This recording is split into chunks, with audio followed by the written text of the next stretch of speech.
Voici un carré. On prend le tiers de son côté et l'on réalise la subdivision comme ça. Puis, de cette partie encore, on prend la moitié et on réalise une deuxième subdivision.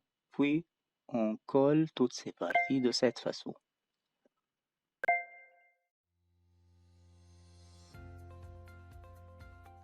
Question 1. Calculez l'aire du rectangle final si l'aire du carré initial était 64.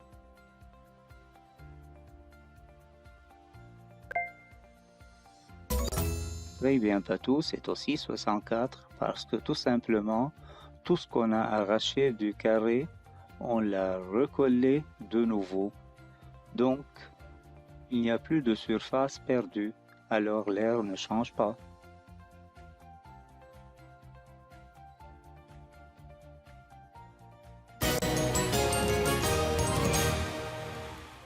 Question 2. Calculez l'aire du carré initial si l'aire du petit rectangle bleu égale 8.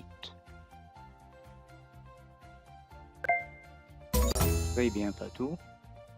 Parce que remarquons, la partie arrachée en première étape, ça fait le 1/3 du carré. Puis on l'a partagé en deux, donc chacune de ces deux parties vaut la moitié du tiers du carré.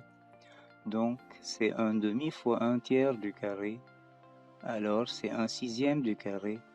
Alors le rectangle bleu représente 1/6 du carré, donc l'aire du carré égale 6 fois celle du rectangle bleu. Ça fait 6 fois 8 égale 48.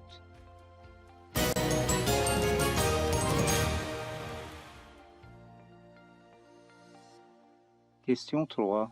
Si le périmètre du carré égale 24, peut-on calculer celui du grand rectangle? Pourquoi pas tout? Regarde.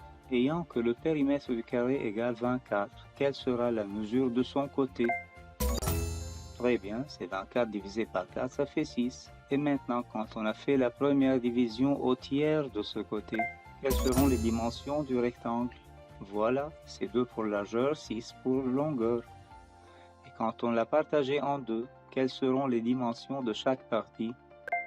Très bien, c'est 2 pour largeur et 3 pour longueur. Alors regarde le grand rectangle, il a pour longueur 9, 6 plus 3, et pour largeur 2 plus 2, c'est 4. Donc son périmètre sera longueur plus largeur fois 2, ça fait alors 26.